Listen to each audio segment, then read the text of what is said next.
Bueno, y el tema que vamos a empezar a ver ahora, como terminamos la clase pasada de la vanguardia europea, con algunos de los principales problemas que se propone pensar en torno a diferentes cuestiones, hoy día empezamos a ver lo que sería la vanguardia argentina, que mal dicho vanguardia argentina, igual lo pueden encontrar textos que la mencionen así.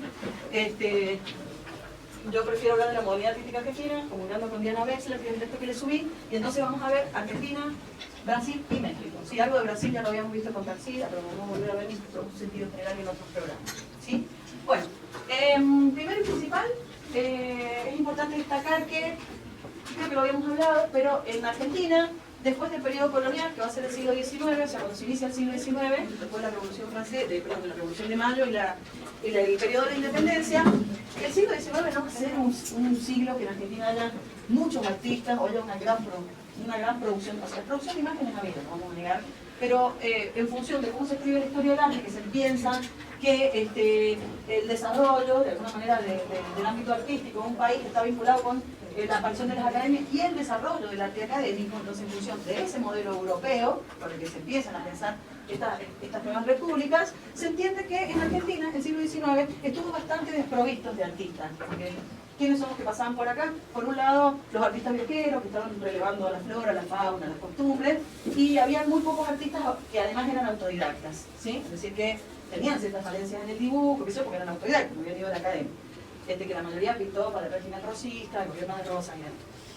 Entonces hubieron muchos artistas itinerantes, o sea, artistas europeos que andaban dando vuelta por acá, algunos artistas nativos, y de alguna manera el campo, con artistas más formados, como se entendía que se conformaba un campo, va a ser una situación del año 1850 y en adelante, de artistas como Priano Pueyrredón, que se había estado formando afuera, Juan Manuel de Blanes, que era un artista uruguayo que estaba actuando acá, y de ahí muchos, ya Ernesto Lacárcova, que vimos sin París y Trabajo, y ahí ya retomamos otros artistas más importantes. Entonces, ¿qué les quiero decir? Que el siglo XIX no es un siglo XIX como el que tuvo París, que un movimiento le sucedía al otro, no alcanzaba a salir uno que aparecía a otro, había un gran debate sobre el arte, el público tenía que ir adaptándose a cosas nuevas, que habían reacciones, ya lo vimos y demás. Eso no es una cuestión que va a pasar en Argentina y en casi, diría yo, en ninguno de los lugares de América Latina. Y entonces cuando se inicia el siglo XX, el problema con el que nosotros nos vamos a encontrar en Argentina es el que vimos al principio de año, el del Grupo Nexus, ¿sí? Fernando Fader, la idea de lo del arte regional, o la identidad nacional, y los artistas que vimos en Mendoza. Ese va a ser el panorama que va a reinar en Argentina, en Buenos Aires y en las provincias, entre el año 1910 y le diría yo que el año bien entrado de los 20, ¿sí? Entonces, esa va a ser la estética legitimada, esto ya lo habíamos hablado, ¿no? De cómo fue el impacto de Fernando Fader, cómo se instaló esta idea de vincular el arte con la identidad y el paisaje, ¿sí? Bien telúrico todo. Pero en paralelo, mientras van aconteciendo esto y mientras de alguna manera se está legitimando Fader con el Salón del 14, ya lo vimos, etcétera, etcétera, empieza a aparecer en paralelo por una cuestión de la modernización general, el impacto de la modernidad, si se quiere, en América Latina, la llegada del tendido de luz eléctrica, el avance de las ciudades, el desarrollo de la prensa, la mayor circulación de imágenes, ¿qué más? Y también la expulsión, si se quiere de alguna manera, una cuestión bastante de clase, porque piensan que entre fines del siglo XIX y principios del siglo XX, que esto creo que también ya lo hablamos, hubieron aluviones migratorios a raíz de la caída de la bolsa del año 1890, que empezaron a abrir hermanadas para acá, y digamos los europeos, principalmente italianos, de todos, pero principalmente italianos. Entonces la fisonomía de Buenos Aires cambia radicalmente, porque Argentina tenía muy pocos habitantes en ese momento, y la masa, los aluviones inmigratorios que llegaron, como que de alguna manera triplicaban la cantidad poblacional que había. Entonces eso hace que se cambien todos los usos y costumbres en Argentina. Incluso se produce el arribo de nuevas ideas políticas, como el anarquismo, que lo vimos con Ernesto de Lacárcova. Entonces empieza a problematizarse una situación que estaba como bastante detenida en el tiempo, se pensaban estas cuestiones de la identidad local, qué sé yo. Empieza a ser un campo más activo político, de lucha de todo tipo, y además porque las nuevas ciudades empezaban a expulsar del centro, por el valor de la propiedad, etcétera, etcétera, etcétera, a toda esta masa migratoria que no logra sentarse, digamos, en lo que era el centro de Buenos Aires, y lo mismo pasa en Mendoza y en las provincias. Entonces empiezan a construir espacios en la periferia, o sea, en los cordones que circundan, ¿sí? a las capitales. O sea, allí aparecen los cordones de los que Juan Antonio Berni va a hablar del Villa Miseria. Estos cordones más marginales son, que originalmente hoy día no lo son tanto, aunque sí, pero imagínense en esta época, estamos hablando del principio del siglo XX, lo que era Barraca, Constitución, La Boca, eso era la perdición, como hasta ahora, ¿sí? Todavía son pensados esos espacios. Entonces, pero en ese momento más, porque había una sociedad A ver, lo que me van a decir es aliado, tanto más clasista que ahora, que no sé si estoy diciendo que lo que digo es cierto, después de las elecciones, cómo se ha configurado el mapa eleccionario, no sé si estoy segura de lo que estoy diciendo. No, no sé si estoy segura de lo que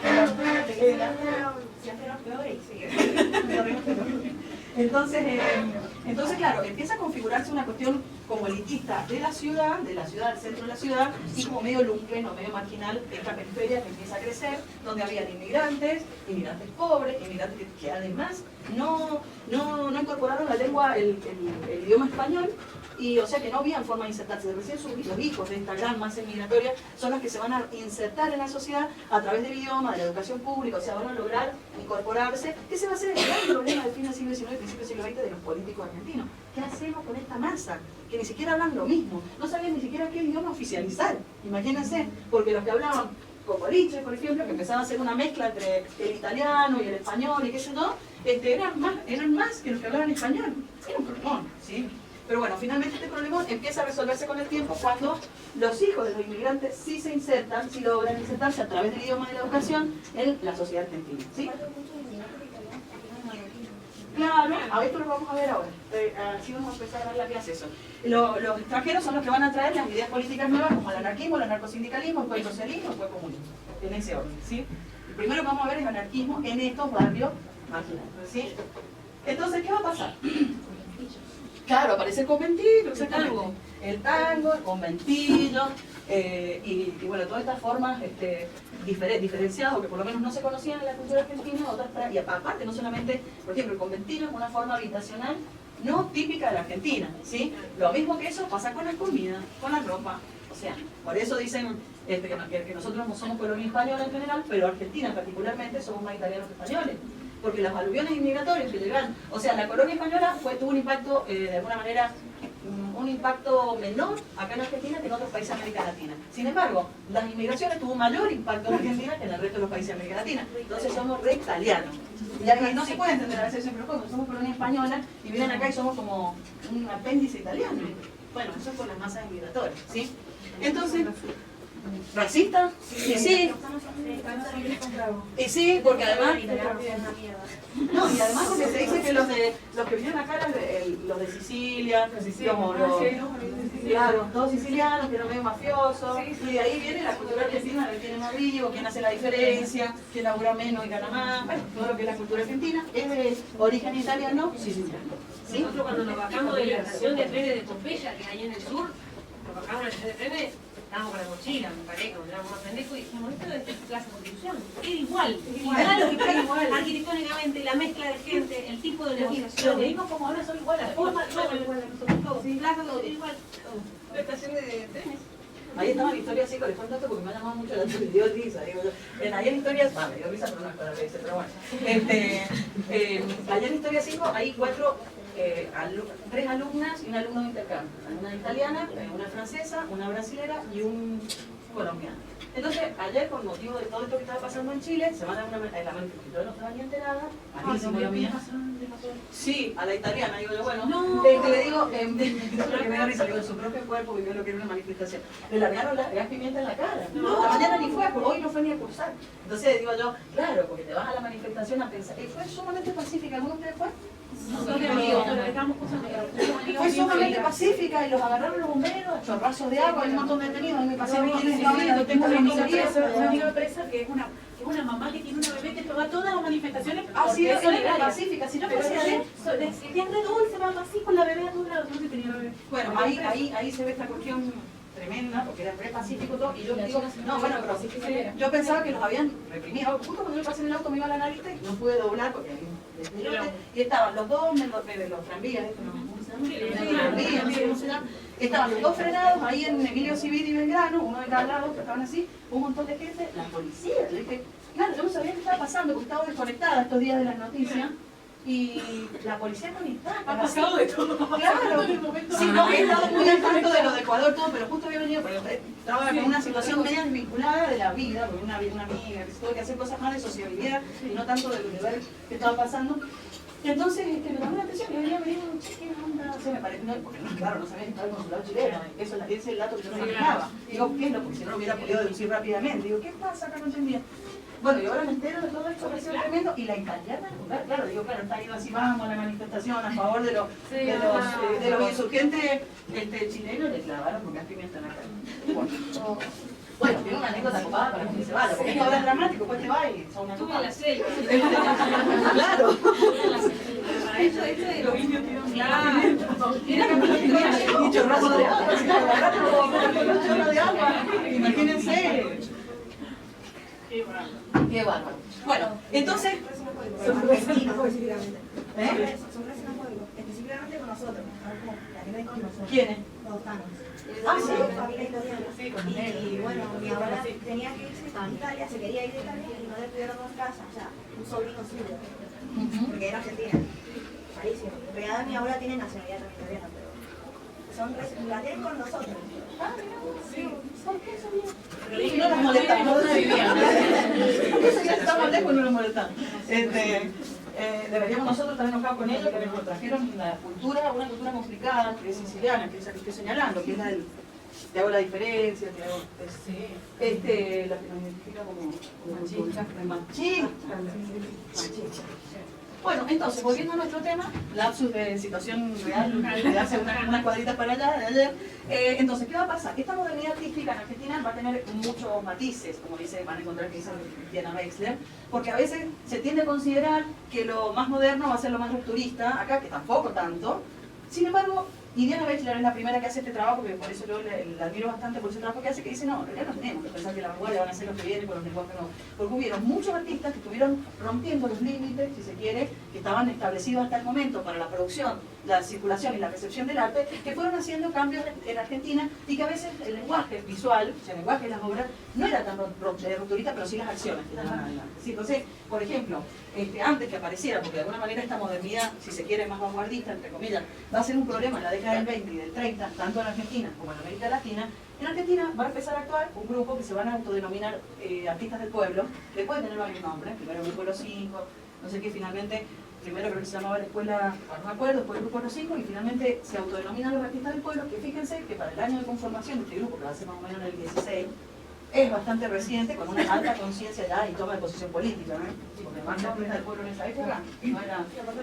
Exactamente. Y bueno, van a ser hijos de los inmigrantes, este grupo de hijos, van a empezar a hacer un arte, si se quiere, mostrando, dando cuenta de la realidad en que viven estos inmigrantes en estas zonas marginales de Buenos Aires, y también tienen la intencionalidad de hablarle al propio pueblo al que pertenecen. Ellos no hacen obras para hacer cuyo público sea la gente de la calle Florida, que estaba el otro grupo, artistas más vanguardistas si se quiere, en términos así más de ruptura de los lenguajes, sino que ellos van a tratar de hablarle de alguna manera a partir de su obra, de comunicarse o de manifestarse para con el grupo de pertenencia de ella. Entonces, ¿qué eligen? Estos son como después el programa del PC, después se desarrolla, que es un lenguaje claro, figurativo, que no sea complejo de leer, o sea, que sean imágenes claras para unas personas que no sean estudiantes de arte, de la universidad. O sea, por eso se llaman artistas del pueblo. Y a partir de esta inquietud entonces van a recuperar técnicas, por ejemplo, no a la pintura de caballete, por lo menos un grupo, porque originalmente estaban los artistas del pueblo, los artistas de la boca, y bueno, y este grupo después más del grupo de París, que se llama Escuela de París. Entonces, por ejemplo, los artistas del pueblo van a utilizar técnicas, esto también es muy del anarquismo, técnicas de recuperación muy de la manualidad, como la talla en madera y el grabado. ¿Se llama Escuela de París que está en Argentina? Se le llama este grupo Escuela de París porque este grupo la renovación de los lenguajes acá en Argentina se va a hacer porque la mayoría de los artistas con beca del Estado, con subsidios propios, viajan a estudiar a París. Y cuando vuelven traen los lenguajes de la vanguardia readaptados, ya vamos a ver qué pasa con estos lenguajes en Argentina, y vamos a ver por qué no se les puede decir vanguardista también. O sí se les puede decir, pero medio equívocamente, bueno, ya vamos a verlo, no hay problema por problema. Pero entonces en todas las... Por ejemplo, si uno va a México hay una escuela de París, si uno va a Brasil hay una escuela de París, que son los artistas que viajaron en esta época a contactarse con las vanguardias en París y vuelven con esta información y acá hacen cosas. Hay una apropiación, una resignificación y después lo que vamos a estudiar en las obras que realizan. Pero este grupo de artistas, los artistas del pueblo, no viajaron a París porque eran pobres. Entonces, lo poco a lo que pudieron acceder era por ahí a lo que venían en las mismas valijas los inmigrantes, porque ellos vivían cerca del puerto, ¿sí? Y entonces por ahí otros inmigrantes que traían revistas de arte, porque vanguardia hay en las imágenes alguna obra pero a lo que tenían acceso era lo que circulaba impreso. Fíjense lo importante que era lo que Ana introdujo recién, que era esta mayor producción editorial, mayor circulación de imágenes y después también estas cuestiones de intercambio, de un lugar a otro, que podía venir información sin poder viajar, sin tener que viajar a París. Claro, se imaginarán que ahora eran blanco y negro, no se podía entender ni qué se veía, en el fondo era así. Entonces, estos artistas recuperan la técnica del grabado por su capacidad de serialidad, o sea, de hacer esta obra múltiple y de llegar a muchas personas a la vez, que eso no lo posibilitaba, por ejemplo, la pintura de Caballete. Y también hay una recuperación de la escultura en madera, que es algo raro, o sea, que sea como un tema en este momento de la escultura en madera, también de tema figurativo. Me voy a caer, me siento porque hoy, evidentemente, no estoy en condiciones de estar parada. Así que, bueno, vamos a ver que los temas son muy de la realidad que ellos atraviesan y las técnicas van a ser estas técnicas que posibilitan una mayor circulación de la imagen, una recuperación del vínculo con la materia fuerte, que eso es muy de la anarquía, de todo hacer del comunismo, esto de trabajar ahí y sentir esta conexión con la materia fuerte. Eludiendo la pintura de Caballete, que se consideraba elitista, bueno, y fortaleciendo ese tipo de cosas. Pero estos artistas tienen una formación autodidacta, mayormente no fueron a las academias de arte, sí por recomendación, porque ellos al principio estaban vinculados. Los de Barraca, que eran los del pueblo, con los de la Boca. Entonces se unieron y eran un grupo entre todos que después no es que se separen porque se pelean, sino que unos siguieron haciendo pintura de Caballete, que eran los artistas de la Boca, y los otros no. Entonces se separan en producción, pero hacían reuniones, discutían cosas. Además, porque además en este periodo esa zona del puerto de Buenos Aires, de la Boca, va a ser, como le diría yo, la zona de Moulin Rouge en París, o sea, Montmartre, la noche, la bohemia. Entonces todos los artistas iban para allá, habían discusiones, debates sobre el arte. Ahí estaba centrado toda la movidota esta.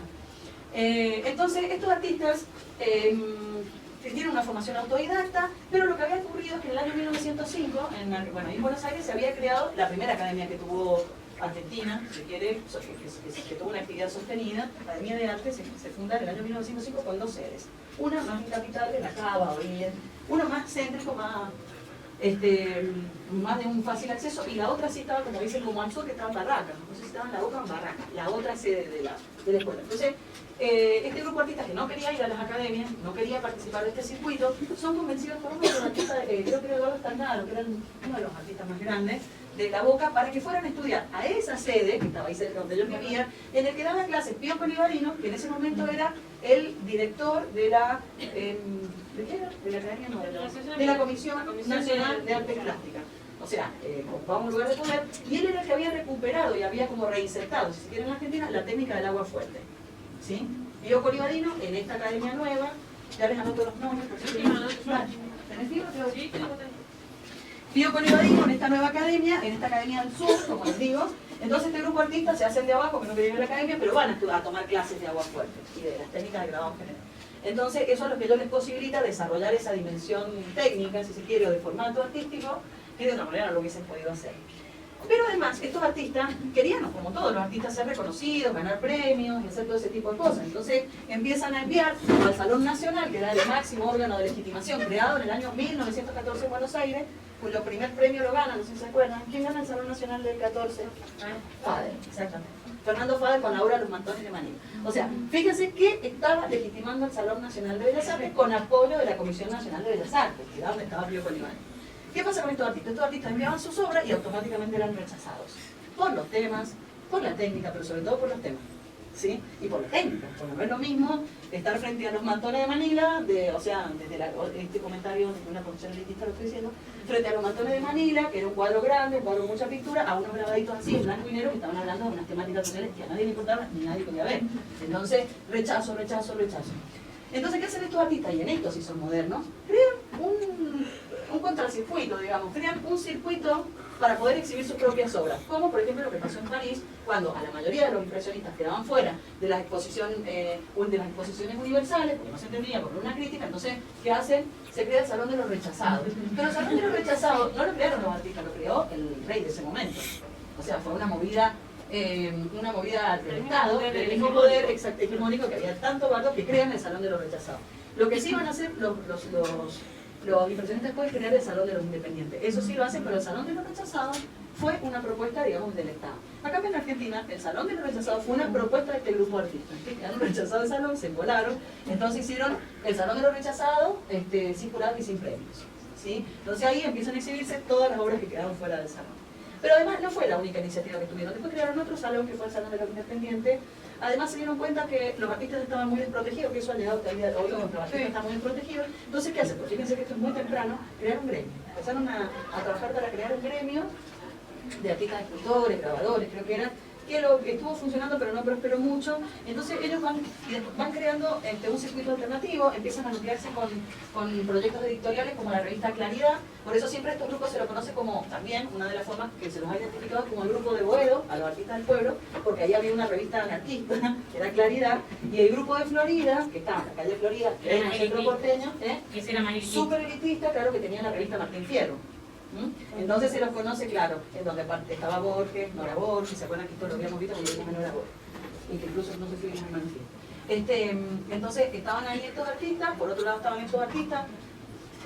Dicen que había como una grefa, o sea que no se querían, yo no sé si tanto, pero bueno, sí, claramente ideológicamente pertenecían a distintas posiciones, por lo menos en la década del 20. ¿Sí? Porque Martín Fierro, si nosotros pensamos la vinculación de artistas modernos o más vanguardistas, si se quiere acá en la Argentina, con Martín Fierro, tenemos que hablar de la década del 20 y de gente muy puntual como Jules Solar, Petro Ruti, Nora Borges, porque en la década, cuando viene la escuela de París, vamos a ver que llegan hacia el fin del siglo XX, ya vienen recomunistas. Entonces, no va a haber mucha diferencia entre lo que van a hacer los artistas del pueblo con lo que van a estar haciendo, salvo que siguen haciendo pintura de caballetes, muchos de los casos, ¿sí? Pero la iconografía cambia y se asemeja mucho a lo que va a pasar en los artistas. Entonces ahora sí les pongo esta. Mire que dice, fue allá por 1914, algo del la primer salón. Como siempre dice, el salón estaba en manos de una camarilla que cometía las injusticias más irritantes. A nuestro grupo se le negaba la entrada al salón con el pretexto de los asuntos, o sea, los temas. Nuestros motivos eran de carácter popular. El arrabal y su gente, vistos con un sentido socialmente revolucionario, cosa que desentonaba. Que desentonaba terriblemente con la pintura oficial, pacata, relamida y circunspecta. Esto lo dice uno de los artistas del pueblo, que es Guillermo Facio Becket, año en que había ganado el premio Fernando Padre con los montones de Marina. A partir de estos rechazos sucesivos, de este primer salón, es que ellos van a armar los contrasalón. Entonces, claro, estas son el tipo de imágenes que producían, ¿sí? Estas son dos obras de Belloc. Si nosotros miramos esto, que más o menos estuvimos viendo la clase pasada, los movimientos de la vanguardia europea, esto dialoga con la vanguardia europea. ¿Con qué tendencia de la vanguardia que estuvimos mirando podemos decir que se vincula con este tipo de imagen? Sí, pero en la versión, digamos, alemana, más el expresionismo. Pero dentro del grabado, un giro que se hace el expresionismo después hacia fines de los 20, que va a ser más social, más político, pero sí. Esto quiere decir que ellos conocían lo que estaba pasando en Europa. Este es el caso claro de que, por ejemplo, así como aquel es una obra más ilustrativa, o sea, que tiene... Esta obra claramente está dando cuenta de que había un vínculo entre estos artistas y lo que estaba pasando en Europa sin haber viajado. Entonces, el tema se llama Gente de Riachuelo, es una voz fuerte, que es lo que le decía, que recuperan esa técnica. ¿Cómo es la voz fuerte? ¡Ah, qué difícil! ¿La voz fuerte? ¡Ah, qué malo, qué horror, qué manera de hacer! Una chapa puede ser de Puede ser de cobre, puede ser de... que tiene una protección donde se dibuja con una punta, se hace el dibujo y depende de cuántas capas de ácido se quiera trabajar, Claro, actúa por acción del ácido. Yo tengo esta, supongamos que esto es una chapa, que usted le pone otro. Entonces se le pasa una lija, Pintura asfáltica. se le pasa pintura asfáltica derretida, que se espera que se seque, y después con una aguja o una punta, como dice ella, se empieza a hacer el dibujo sacando ese alquitrán que hay ahí. O sea, hay que hacer una aguja así, sacarla, rebarba, que horror. Y entonces empezás a hacer el dibujo ahí que querés hacer de lo que te va a comer el ácido, porque vos después vas a meter la chapa en ácido y lo que el ácido va a actuar es donde vos sacaste la pintura asfáltica. Ahí te va a comer la chapa, o sea, va a ser una hendidura. O después le vas a sacar todo eso, obviamente que te estoy diciendo lo básico, se pueden hacer medias sombras, todo. Le sacás todo, después entintás la chapa. El agujero de la chapa. Claro, vos tintás la chapa, vos tintás toda la chapa. Después le sacás la tinta a la chapa y va a quedar en las hendiduras. Mojás una hoja, porque se hace con hoja mojada, la escurrís, la ponés, la pasás por la prensa, el papel mojado entra en las hendiduras, te sale un bajón. Obviamente que esto que han hecho ahí es un laburo loco. De lo que puedo haber explicado lo que expliqué. Goya trabajó mucho la voz fuerte. Sí, muchísimo. Pasa que Goya al principio le dio hasta acá. intoxicada, con el olor a los... Aparte los ácidos los tenés que hacer afuera, porque bajan vapores. Sí, grabaron, no, se quiere, lo van a tener que hacer ustedes.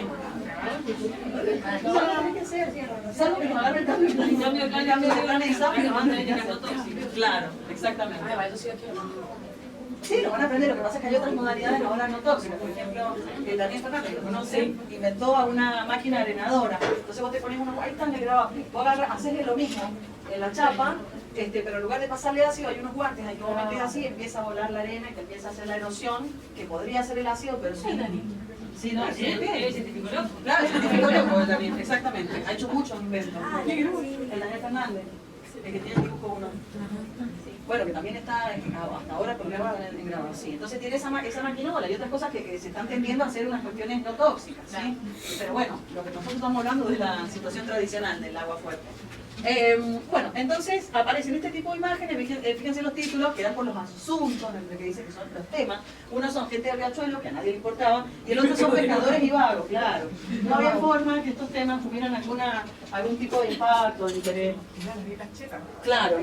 Pero además aparecen otras imágenes muy notorias, esto lo vamos a ver muy recurrentemente, que es la aparición, fíjense, de mujeres oradoras, políticas, anarquistas, novedosísimo, del año 1920, oradora femenina, la imagen de la derecha, agua fuerte también, ¿sí? Y agua tinta, que eso ya ni sé qué es. Yo llevo hasta el agua fuerte, ¿no? Y fíjense que a la izquierda de ustedes aparece la madre, porque la madre siempre va a ser la madre del pueblo. O sea, mucho se va a ver en la representación de este grupo de artistas del pueblo, la maternidad, ¿sí? La madre del pueblo, que no era la madre de un sujeto, sino que siempre va a ser representada como la madre del pueblo. Entonces, estos son temas nuevos, son temas que no habían sido, o sea, el único antecedente de este tipo de obra era Sin Pan y Sin Trabajo, allá en Argentina. ¿Sí?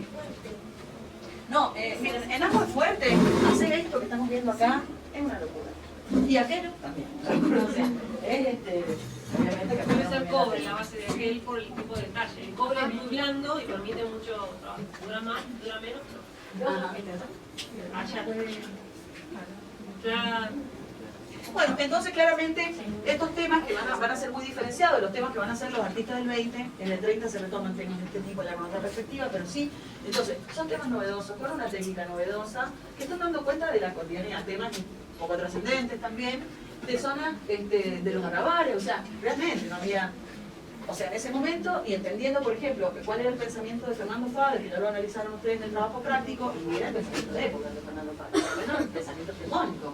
Entonces, claramente este tipo de obras iban a quedar por fuera, y seguramente ni siquiera eran considerados artistas. Si Fernando Fader decía que no cualquiera podía contemplar una obra de arte, imagínense producirla. O sea, claramente había una construcción muy elitista, y estos artistas, pero por suerte que se enojan y construyen como un contracircuito, no que se quedan en eso es moderno. El contracircuito es modernísimo. Y en ese sentido van a ser altamente modernos, ¿sí? No solamente por los temas, porque, claro, este grupo de artistas por ahí había sido medio ninguneado, si se quiere, por la historia del arte. Siempre se lo consideró, pero nunca se lo había investigado más a fondo, porque no responden a la estética hegemónica del arte, ni a los temas, ni a la forma de hacer, ni a la forma en que circulaban las cuestiones. Entonces, no daban, digamos, el target como para ser considerados, por eso eran rechazados sistemáticamente sin ningún tipo de problema, ¿sí? Pero sin embargo, mirándolo en retrospectiva, incluso en ese mismo momento, estos artistas estaban ampliando los límites del circuito local con temas, con técnicas, con posibilidades de exposición, con el público al que se dirigía, que era el propio pueblo. ¿Sí? Entonces todo esto era completamente nuevo. Eso es la vanguardia, claro. Y en ellos siempre fueron considerados desde ese punto de vista, pero no habían sido considerados, por ejemplo, como los nuevos temas, que eran de corte anarquista, la posibilidad, sí, estéticamente no eran rupturistas, si lo queremos ver desde ese punto de vista, aunque sí, porque estas obras son de corte expresionista, y acá el expresionismo todavía no había impactado en esa época. Y entonces han mirado con un ojo medio, o sea, que en aquellos que estuvieron en aquella época, como Aldo Pellegrini, como Córdoba y Tuguro, que es como la vieja historia del arte argentino, consideraban que estas obras no eran modernas, porque no eran completamente rupturistas, o porque quizás trabajaban la técnica de grabado, que no era moderna. No se sabe cuáles son los criterios de apreciación a partir de los cuales este grupo de artistas no fue considerado importante hasta que Diana Wexler, año 1999, no estamos hablando de 50 años atrás, los incorpora y los pone a la par de los artistas de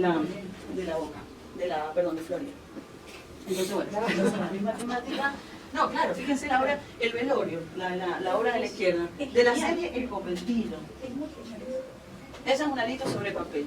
Y la de la izquierda de la serie de los oradores El Agitador, que recién habíamos visto la oradora femenina. El Agitador. Claro, se hace. No, pero además, ustedes pueden seguir buscando imágenes. Yo les presento los temas a ustedes después. Hay mucho, aparte de subir el catálogo completo, sí, se lo subí. Tienen el catálogo completo de los artistas del pueblo, que tienen muchísima obra y excelentes textos, mucho más de lo que estoy contando. Para si quieren profundizar, que hay mucho, hay más imágenes. Las novedades, lo que pasaba. Los temas, dar cuenta de una realidad que era marginal. Es interesante también. Bueno, entonces, y estos artistas del pueblo, hablando de todo un poco, pasó lo mismo si habían sido ninguneados. Cuando lo recupera primero Diana Wexler y después este señor que les he subido el texto escribió, o sea, hace una muestra y escribe un regio catálogo donde están recuperados como corresponde, o sea, con la altura de lo que hicieron y no como uno, bueno, sí, pero no viajaron a Europa, no tuvieron en contacto directo con la vanguardia, eran pobretones de la marginalidad, entonces vamos a escribir poco sobre ellos. ¿Se entiende? Esto es así también. Bueno, bueno, la revista Claridad, que es la que les decía, que porque además ellos hacen una cosa muy importante, que es difundir las imágenes, van a estar muy vinculados con distintos proyectos editoriales. Claridad, en este caso, la portada la hace Abraham Pigo, del primer número, y además van a ilustrar el Martín Fierro, o sea, van a ilustrar muchísimos libros de la época, no de la época, que se hacen reediciones, muy vinculados con la literatura, ilustradores de libros, o sea que muy importantes también para la cultura visual de la época. Los Porque primeros, si compraba un libro tenía imágenes de él. los primeros, la historia de las librerías en la Argentina, una anécdota, empieza ahí, y los primeros libreros eran gente muy culta española, que mantenía contacto con las nacientes editoriales, o algunas ya acuñadas en Europa, y eran los que traían los libros, y empezaban a hacer aventuras editoriales acá. Claro. Y era dificilísimo, muy difícil. Las primeras imprentas de Buenos Aires, bueno, todo eso es de esta época. Claro. Y bueno, y las tranzas con los artistas visuales, o esta gente que regalaba muchas veces las imágenes. Esto que a muchos de ustedes les interesa la ilustración, bueno, pues acá empezaría a desarrollarse el campo de ilustrador argentino, a pesar de que hay otros antecedentes, ¿no? Y que estaba la revista Caras y Caretas, Claro. desde 1900 y tanto, que trabajaba con dos ilustradores, uno de ellos Marión, que eran gallegos. Entonces, también ahí se puede entender un poco el recorrido de los tipos. Claro, claro. Exacto.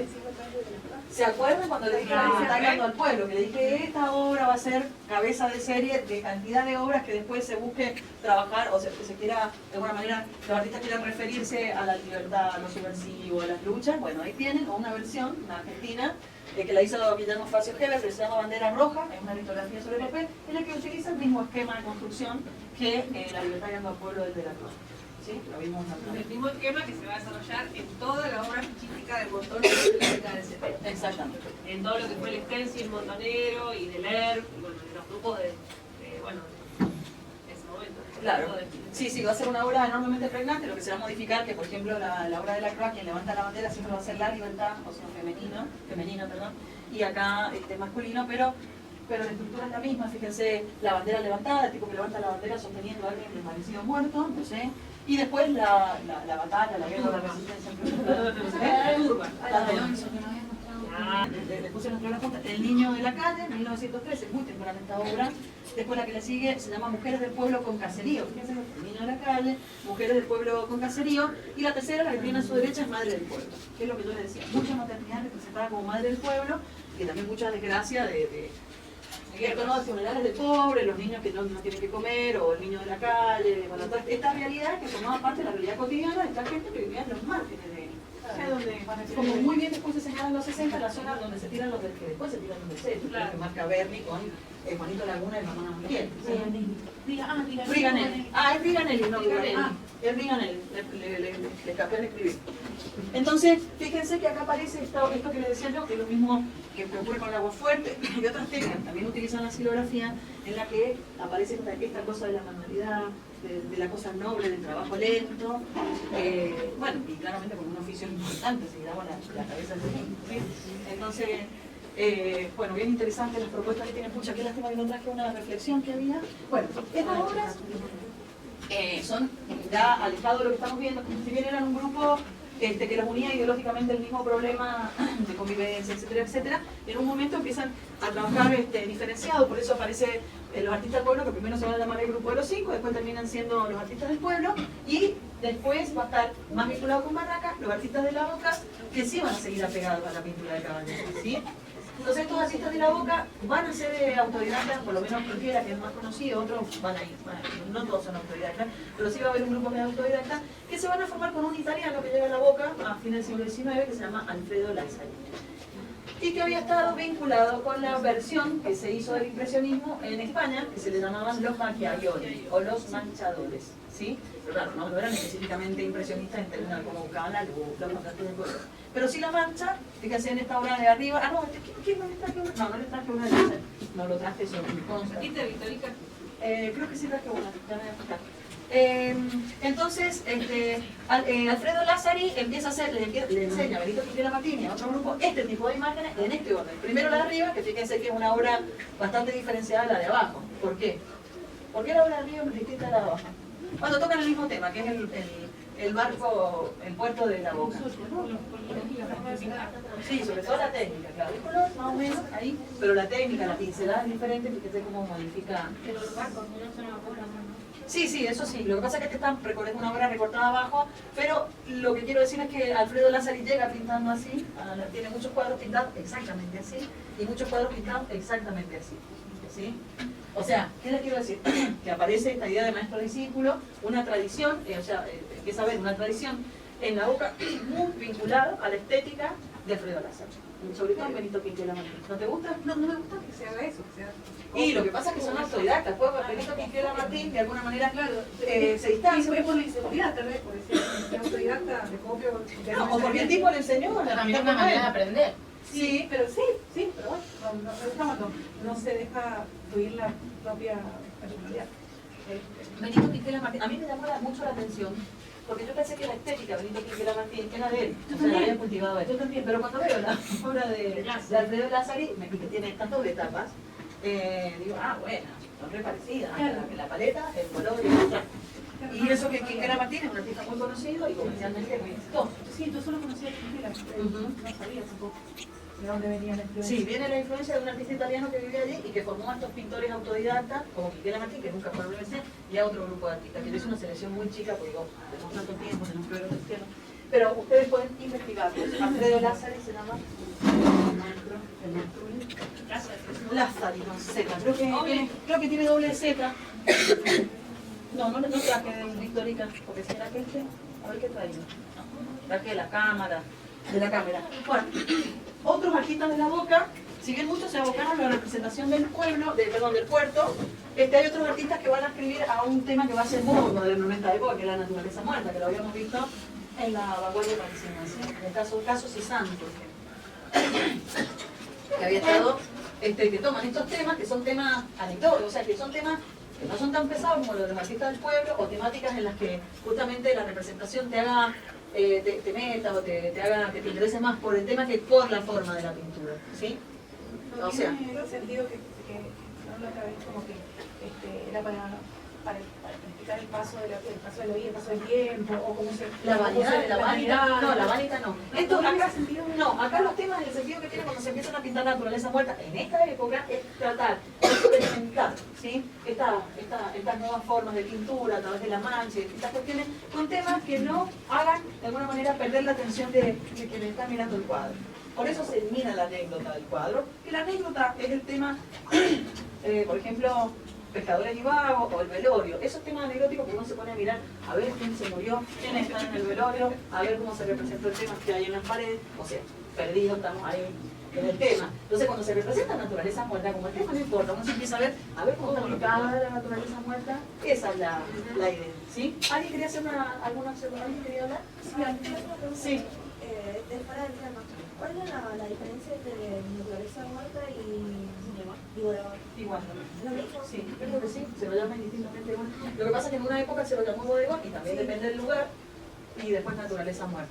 Por ahí lo que tiene que el bodegón remite más a cierta cultura de objetos, de ciertos objetos. La naturaleza muerta, en el sentido que lo usamos hoy en la academia, puede ser un par de sillas amontonadas, nosotros que es lo que estamos haciendo en dibujo. Eso también lo podés entender como naturaleza muerta, justamente porque la función que tiene es matar la naturaleza para que vos veas cómo la vas a representar. O sea, mato el recurso, lo que te dice ella, mato la anécdota, mato cualquier posibilidad de narración. ¿Sí? Entonces eso me permite ver cómo lo voy a narrar yo, cómo lo voy a contar en términos históricos o en términos de dibujo. Dentro de la naturaleza muerta tenés el bodegón que remite ya por el nombre a ciertos objetos. Esto sería un bodegón. Claro. Estos serían bodegones, que son la cocina. La cocina, las cosas de cocina. ¿Está bien? Claro, sí. Eso sería un bodegón. Mientras que Ana lo que dice naturaleza muerta son objetos inanimados. Que puede incluirlo. Que pueden incluirlo, claro. Claro, sería como una subcategoría. digamos, Exactamente. de un- O sea, el bodegón sería una subcategoría de naturaleza muerta. Eso es casi básicamente lo mismo. Es básicamente lo mismo, lo que pasa es que Ana ahora, y yo dije que era lo mismo, pero Ana introduce una dimensión que es un poco más amplia, que es que si vos alquilas un par de sillas, es una naturaleza muerta. En cambio, un bodegón es con fruta, con animales, con plato, con una copa. Más de las cosas culinarias. No, y más codificado, como lo pintable.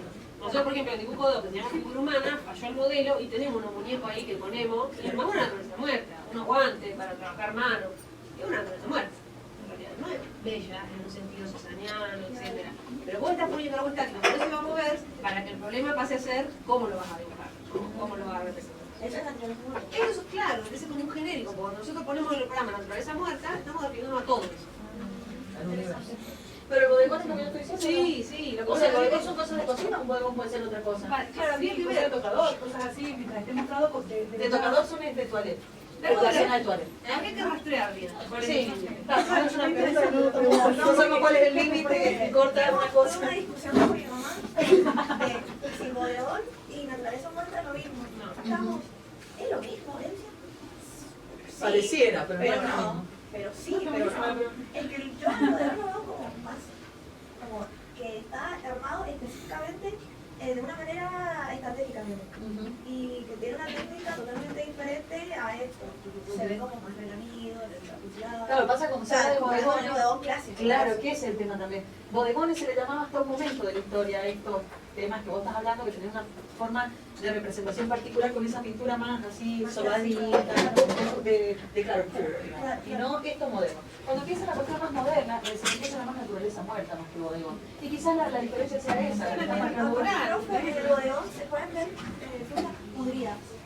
Eso es una vanidad. Eso puede llegar a ser una vanidad. Y se ve como, no sé, hay varios bodegones que tienen frutas muertas, entonces dije, se ve lo mismo. Hay una cosa de desarrollo muy grosso en la pintura flamenca, el tipo de pintura que aparecen los bichos. Sí, que acá lo hace Candido López, un argentino que haga los bodegones con las perdices esas cotidianas. Claro.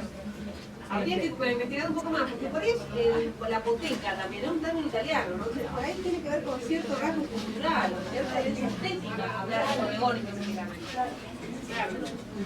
A mí me parece que sí, que es una herencia estética, es una cuestión de tiempo también, de tradición. Es más, se me hace que así como bodegón traducido debe ser de algún lugar que es de los países nórdicos. El lugar, la modelo. Claro. Para mí es como más clásico el bodegón. Así se definió por lo menos a partir de que aparece la vanguardia. El bodegón quedó como un género o una temática, digamos, más vinculada con la tradición y con esas formas de representación, y la naturaleza muerta avanza hacia una dirección más como la que dice Ana. Pueden haber cualquier cosa, o cosa de bodegón o cualquier cosa con una naturaleza muerta. Y acá, por ejemplo, no son obras tan tempranas, son de 30 más o menos, aparecen estas dos naturaleza muerta que claramente detrás, con diferencia de todas las que quieran haber, porque ya no hay no se trata de una traducción, sino se trata de una reapropiación de ciertas búsquedas de Italia, acá está Cézanne. Toda la parafernalia para decir, acá atrás está Cézanne, sobre todo en la obra de acá, ajá, en la obra de arriba. Cézanne con esa investigación de todo el ciclo de fotografiera y la construcción del volumen a través del plano, de pequeñas pinceladas de color plano. ¿Sí? Y aparte también esto habíamos hablado de no respetar las medidas, la perspectiva, el rebatimiento, ¿se acuerdan todo lo que hablamos? Entonces, fíjense cómo van, bueno, esto ya es moderno igual. Claramente estos artistas, sí fue, Víctor Punzolo es del grupo de la Escuela de París, porque esto ya es el 30, ya habían ido a Europa, habían vuelto, y acá se ve la diferencia, ¿entienden? Quiénes viajaron y quiénes no viajaron. Se ve claramente la diferencia. Entonces, ¿por qué razón? Porque pudieron ver los cuadros, las pinturas, las pinceladas, así face to face, que acá llegaba todo en blanco y negro, y con una calidad de edición que no era otra, claramente. Entonces eso es lo que va a ir marcando la diferencia. Bueno, la verdad es que los dos cuadros, el Fortunato de la Cámara, tiene obra una más linda que la otra, más linda en el sentido interesante, hasta misteriosa por momentos, tiene que tener unos ambientes muy interesantes. Sí, sí, que también puede ser la fotografía de traca y después reconstruyendo. Claramente que uno ve estos colores y qué maravilla, los colores, la boca es así, salir a la calle no hay que recuperar lo que uno ve, no hay que haya una recreación del color. Obviamente que en el caso de Víctor Cúsolo, como lo ha hecho, como ha puesto ese color verde, el degradé, qué sé yo, le hace como que sí, no, muy raro que veamos una boca así tal y cual, pero sí, es lo que el panorama que uno encuentra allí, ¿sí? Entonces, acá sí le aparece, por ejemplo, en Fortunato la Cámara, una fuerte intencionalidad de síntesis también de la enseñanza de César, y en el caso de Víctor Cúsolo, más, ay, que no lo vimos, bueno, no voy a hacer la referencia, no lo vimos, pero más fíjense, una utilización de la perspectiva más libre, si bien hay una perspectiva, no es la intencionalidad de construir una perspectiva renacentista completamente libre, eso exagerado, ha utilizado justamente la apertura hacia donde se producen las diagonales para marcar más o hacer más énfasis en esta cuestión. Empieza a utilizar una técnica nueva, la pintura realista, o sea, hay muchísimas cosas que hacen que si bien no son cuadros completamente de vanguardia, como podríamos decir, ya son cuadros que están muy cerca del ser, ¿sí? Alfredo Bustero, este tipo es...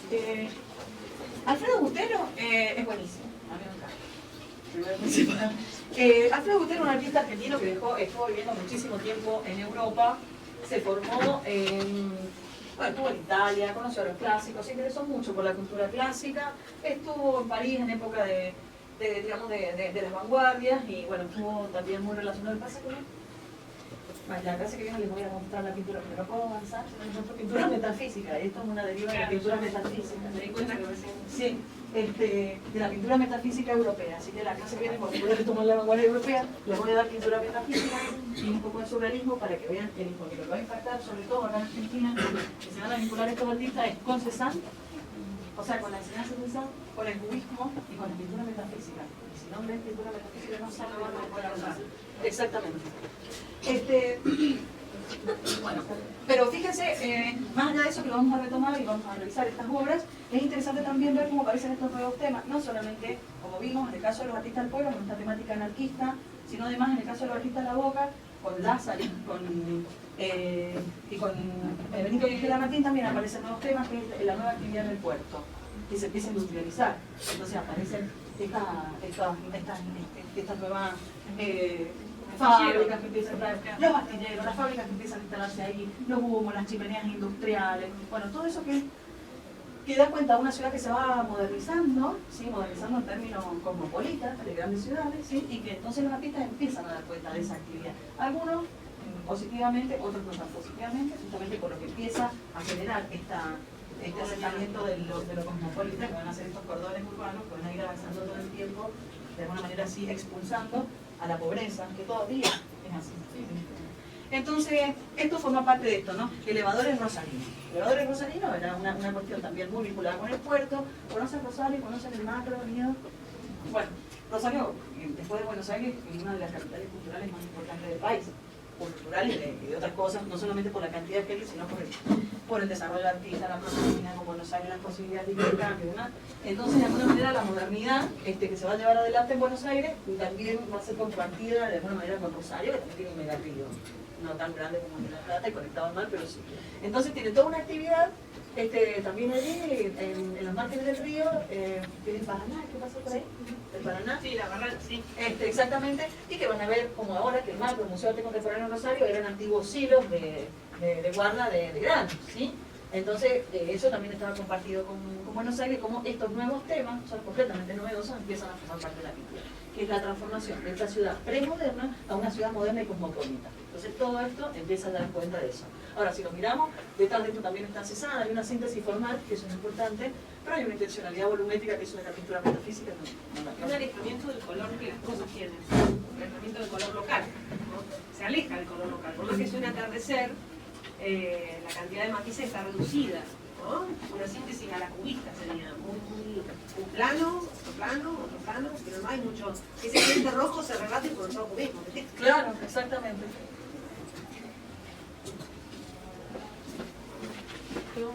Claro, que es como un yeso cosido y pintado, que es lo que ustedes están viendo que posibilita esta que nosotros vemos que haya como una textura, o sea, que haya una cuestión de textura fuerte, y que de hecho un poco la tenía, porque era yeso cocido y pintado, que es una técnica que él de alguna manera desarrolla. Alfredo Butero fue un artista muy importante en Argentina, que murió tempranamente.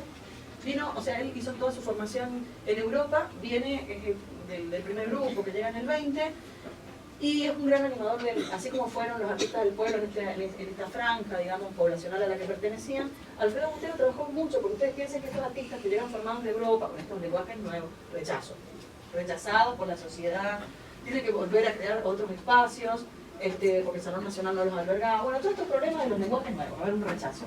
Entonces Alfredo Butero va a trabajar muchísimo para que estas tendencias puedan ser comprendidas socialmente y finalmente aceptadas. Entonces crean unos talleres para enseñar este tipo de producciones en Buenos Aires con Raquel Fornel, era un grupo de artistas, que a Raquel ya la hemos visto, Raquel Fornel, pero se muere tempranamente Alfredo Butero. Sin embargo, él había proyectado que después se hace en la década del 60, se retoma la idea, la va a hacer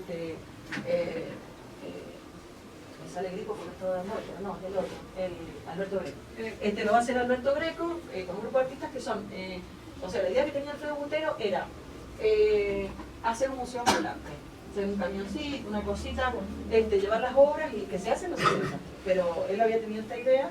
Pero fíjense que hay una intención, esto es lo muy interesante de Alfredo Butero, que tenía una gran intencionalidad de socializar estas nuevas prácticas. No eran elitistas, quería llegar a... Iban como definiendo el itinerario, como iban a pasar con esta movilidad que iba a posibilitar. Que después se hace en los 60, lo hace Alberto Greco, no era un proyecto de Alberto Greco, pero termina de alguna manera siendo Alberto Greco como contratista. La vanguardia como el arte empieza a diluirse en la vida, y actualmente por ahí hay proyectos artísticos que de lo que nosotros tenemos de arte no tienen nada, o en términos tradicionales, porque se diluyen en lo social, porque tienen otras intencionalidades, porque tampoco porque son proyectos colectivos, porque no tienen intencionalidad de autoría, etcétera, etcétera. Entonces es mucho lo que se puede hacer. Bueno, Alfredo un poquito se tira un poco. No mucho, está un poquito estirada. Fíjense esta la van a analizar ustedes, creo que han visto bastante y pueden identificar con qué está dialogando esta obra en términos de la vanguardia europea. Se llama Mujeres Indolentes, es una obra del 27. ¿Qué pasa? ¿Por qué es nueva esta obra? ¿Por qué la estudiamos? ¿Por qué estudiamos esta obra? ¿Qué cosas modernas tiene? Si consideramos que forma parte de la modernidad artística argentina, ¿qué tiene de moderno? Se parece a Picasso, pero sin tanto la técnica del cubismo. Claro, para la señorita Viñón, que sí, sí. Además con la fruta de adelante, no sé, esa cosa. Sí, bueno, fíjense que en el primer plano aparecen estas frutas que vuelve a ser una naturaleza muerta lo que ubican. Después estas mujeres, tratamiento absolutamente plano del cuerpo, sintético, que sí recuerda a Picasso, sí recuerda a Matisse, ¿sí? Matisse. A Matisse sobre todo, ¿sí? Sí recuerda a Matisse. Pero si uno mira de grosso modo, cuando vos dijiste Picasso, yo cuando lo miré sí me recuerdo a la señorita Viñón. Sé que la referencia ahorita es Matisse. ¿Cuál es la obra de Matisse? La de... Una de las odaliscas. Claro, sí, la que tiene algo de la danza y no tiene una que es el baño, la del baño, Tiene un montón de estas tipo odaliscas, tipo con inspiración turca, así, que aparecen a minas tipo... Claro, que aparecen sintéticas, indolentes, descansando, como si nada les importara, con una desproporción claramente que la están mirando formal, que tiene una intencionalidad más expresiva, absolutamente plano, claro. Fíjese que no da tanta información de lo que anda dando vuelta alrededor, está así como capturada con un primer plano. Es casi como sí, también. ¿Qué está hecho con esa técnica? No, este es óleo. No, este es óleo. Pero la técnica se te queda como la saga blanca de la obra. La emblanquecía un poco. Sí, las emblanquecía porque claro, porque te la absorbía ese yeso. Bueno, tres obras de Alfredo Butero a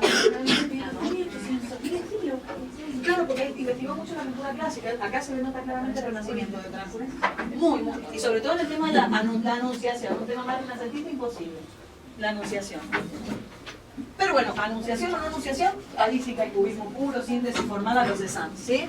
Y acá un cuadro raro, porque fíjense que esto también es una deriva, si se quiere, algo cubista de todo, que no hay fondo acá. ¿Se han dado cuenta que parece está completamente trabajado todo, no hay fondo? Aparece quizás acá un poquito hacia atrás, pero es todo un trabajo. Si no, los cargadores Ligures vuelve a ser un tema moderno, porque está trabajando las cuestiones del puerto, la forma en que se vestían estos cargadores. ¿No se acuerdan del conforme? Es de la época, porque hay un cabal, blanco, como que tiene una cosa así, para se acordar. ¿Lo decís vos? Sí, de un caballo, en el costado. No, no es lo que lleva el saco, ¿no? Abajo del brazo. Abajo del brazo. Ah, ya está buscando en otro lado. Bueno, sí. Y después de mucho tiempo, o sea, trabajaba por cuestiones de prejuicio en la pintura. De hecho, me ha hablado un amigo mío que es Marcelo Merino. He estudiado mucho las significaciones de las obras a partir de las representaciones de los cuerpos, del indumentario y demás. Entonces me dice que, bueno, que en realidad el tratamiento del cuerpo masculino con el tratamiento del cuerpo femenino está diferenciado y hay una exaltación de la representación del cuerpo masculino porque Alfredo Montero era gay, tan sencillamente como eso, tenía una forma. Claro, las mujeres son re sencillas y nadie. Se nota, claro. Pero fíjense que este tipo de lecturas también se nota mucho. Pero yo el único que lo he escuchado es de mi amigo, que es un historiador del arte que vive en Inglaterra y que trabaja las formas de la apariencia, o sea, cómo se lleva la ropa, los gestos, la corporalidad, y él me dice, Alfredo Montero, a partir de la representación de los operadores de figuras, se puede inferir que era gay, por el tipo de importancia que le El otorga. hombre que está avanzando así, Sí, las musculosas se así. ve ¿Verdad? muy... Bueno, fíjense cómo es bastante interesante también pensar, cuando nos permiten pensar, porque esta obra cuando me la enseñaron, era lo que yo le estaba diciendo. Como parte de la información. Como parte de la información, sí, la información era. Antes se ocultaba, no te lo decían, o no se sabía directamente, o no se investigaba en esas Era lo mismo, la Tiene esa energía de... Claro, aparece un cuerpo erótico, un cuerpo que da una mirada. Aparte de ver el pecho, a la figura se considera como de más masculino, más viril, más... Sí, un hombre de pelo pecho. Claro, un dicho popular. Claro, sí, hay un tratamiento muy diferenciado entre el cuerpo masculino y el cuerpo femenino. No están siendo vistos, digamos, objetivamente, o visto, no, están siendo vistos como y como hierotizados. Exactamente. En cambio, fíjense que las mujeres aparecen una espalda y una maternidad. Sí. Pero eso también de mirar a Miguel Ángel, muchachas. La corporalidad de las mujeres. Las civiles de Miguel Ángel son...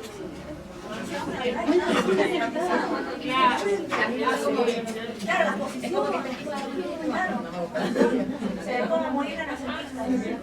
Sí, la obra. Es como una rotación más clásica, esas cosas. Es que está recuperado lo clásico. Ahí en esta obra se nota mucho. En la obra de la derecha se nota mucho este diálogo entre lo clásico y la vanguardia, porque es muy cesariana la terminación y la síntesis, pero el tema y cómo esa virgen está es muy Creo que la Virgen siempre le hace muy de la cabeza por salir. de Se las tiene que quebrar directamente. ¿Cómo a la posición?